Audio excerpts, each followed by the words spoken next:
All right, welcome everyone. If you love a good mystery, and honestly, who doesn't, and you're fascinated by innovative teaching methods, you are in for an absolute treat today.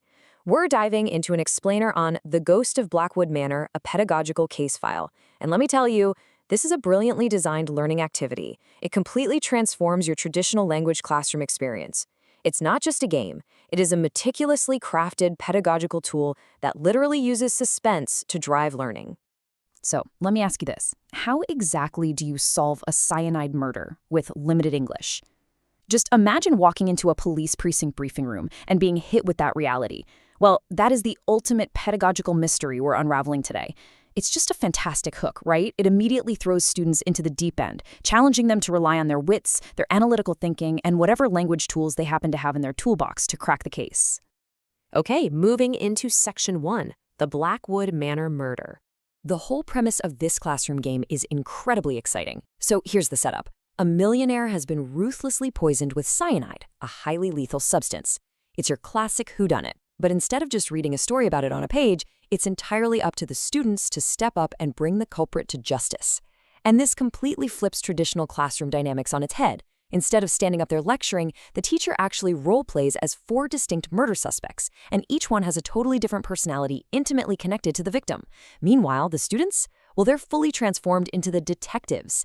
This immersive scenario forces everyone out of those passive learning roles and straight into an active, highly engaging investigation. Which brings us to Section 2, Rules of the Investigation.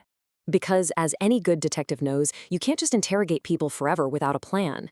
The gameplay mechanics here lean heavily into the real urgency of a criminal investigation. We're not having a leisurely chat. It's a high-stakes scenario where every single second and every single word counts.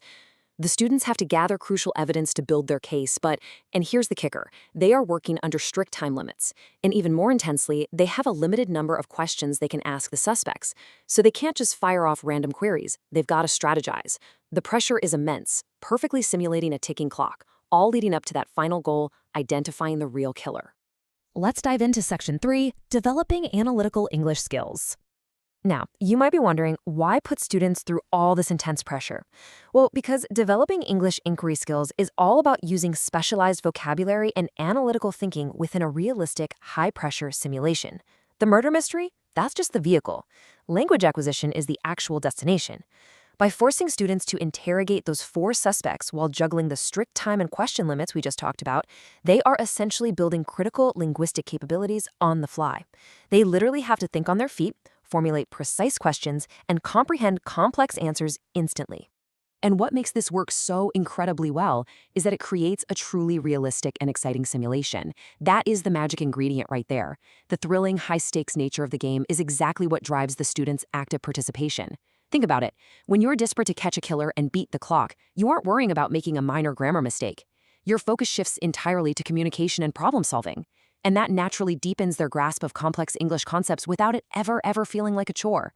Next up, Section 4, the final case report. So the active interrogation phase is over, the clock is stopped, and now comes the ultimate assessment of everything the students have achieved. And this isn't just about shouting out a suspect's name across the room. No, it's about formally proving it. This tests both their investigative prowess and their structured language skills. First, they've got to collaborate as a team, debating theories and sharing notes. Second, they have to synthesize all that gathered evidence, basically separating the red herrings from the hard facts. And third, they must write the official case report to firmly expose the culprit. This is where the rubber meets the road. They must articulate exactly how the key evidence ties their suspect to the cyanide poisoning. It is just a brilliant exercise in structured, persuasive writing. All of this leaves us with one final, kind of provocative thought. Is your classroom ready to catch a killer? We've seen today how The Ghost of Blackwood Manor takes standard language learning and transforms it into this unforgettable, high-stakes mystery. It pushes students to use English dynamically, analytically, and collaboratively. I really hope this explainer leaves you feeling inspired to bring a little bit of this immersive mystery into your own learning environments. Thanks so much for joining me on this breakdown, and hey, keep asking the right questions.